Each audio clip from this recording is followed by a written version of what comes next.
and welcome to another episode of Elaine A. Power's Reptile Side Chat. Now, you might notice something different about today. That's because I'm sitting on the floor.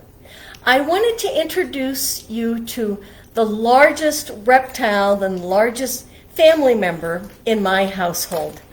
His name is Duke. If I tilt,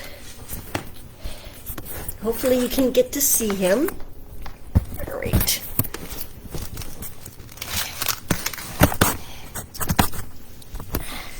Say hi, Duke. Duke is a Sulcata tortoise.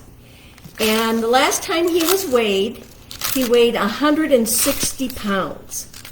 So he's a lot of tortoise, which is why I don't have him sitting in my lap as I'm talking to you. He is of the species Centrocheilus sulcata, and this species is the only living member of that genus, Centrocheilus being the genus. Now, Duke here, his family is from the Sahara and the Sahel, so he's an arid desert dweller, and he eats mostly grass and succulents. So he lives in the grasslands and the savannas and the shrublands. And the only reason why he's cooperating so nicely by sitting here is because I gave him some romaine lettuce to chomp on while we talk about him.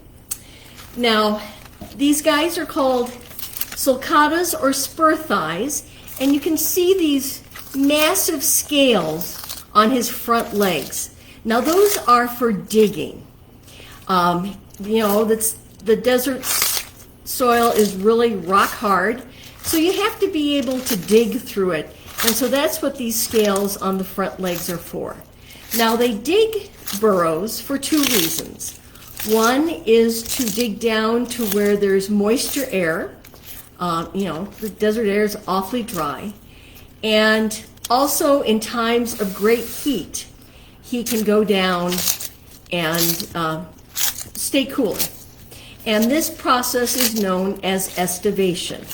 It's the opposite of brumation, which is what reptiles do in the winter. Yeah, say hi. Yes. These tortoises are very popular in the pet trade these days because they're a nice size when they hatch. The problem is you have to want a large tortoise. As I said, he is at least 160 pounds, and he's not through growing yet. They can get to over 200 pounds. So when you go tortoise shopping, make sure you do your research and know if you really want that large a tortoise. Many people put them in their backyards where they can dig their own burrows and live very happily. You don't want to keep them in the house because those same scales that can go through rock-hard desert soil can also go through drywall. And so a lot of people have come home to find that their tortoise is actually dug through the walls of the house. Now, he's happily crunching away here. The only sound these tortoises really make, and he has made them, is when they're mating, and he honks like a goose.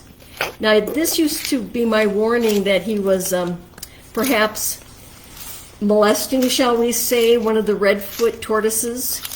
And so I would come running. Well, he learned that when he was trying to mate, and I opened the door to stop grunting and mate quietly, because that was always his giveaway. Now, they do mate usually between September and November, after the rainy season in the desert. And then the female produces 15 to 30 eggs that she lays into a den that she digs in the ground. And so it can take a while to dig a nest hole in the desert soil. Now, the dens that they dig, this is something else you should be aware of if you're going to take in a Sulcata tortoise family member, is they can be 15 meters, which is about 45 feet down, and 30 meters long, which is about 90 feet long.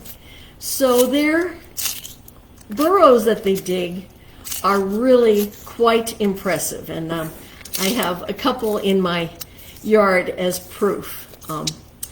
They like to have some structure over them, so last year my sulcata that's outside dug underneath the patio. This year she's digging underneath the brickwork outside. Now, Duke here doesn't get to live outside because the dust makes his eyes swell shut. So after he's been outside for about an hour or so, his eyes swell shut and he's kind of blind. So I open the door so that he can come back in, and he lives in my reptile room. Now he wants to go for a walk, and unfortunately, I'm not quite through with our talk yet, Duke. You have to stay here and say hello to everyone. All right, so see how he will lift himself up, and he actually can walk quite rapidly. He's the one that chased the bobcat out of the backyard. I'd had him outside for his daily sunshine, because after all, sunshine is very important to the metabolism of calcium in reptiles, and the bobcat came over the wall. Well, I was worried for Duke's safety, of course, and so I went running out, but he picked up on his feet and charged after the bobcat. The bobcat saw this boulder coming at her, and she was over the wall in a single bound. So, remember, Sulcata tortoises get very, very large. They need an area that they can dig their den, that you don't mind having a huge hole dug in your yard. And they're not good indoor pets. So, this has been Elaine A. Powers again with my Reptile Side Chat. Make sure you check out my websites. He's walking over my leg. At elaineapowers.com and lyricpower.net. All right. Thank you for watching. And don't forget to like, comment, and share, and subscribe. Every time you comment or share one of my videos, it helps me make more videos. And the more videos I make, the more people we reach. And the more people who know about reptiles, the more they'll want to protect them.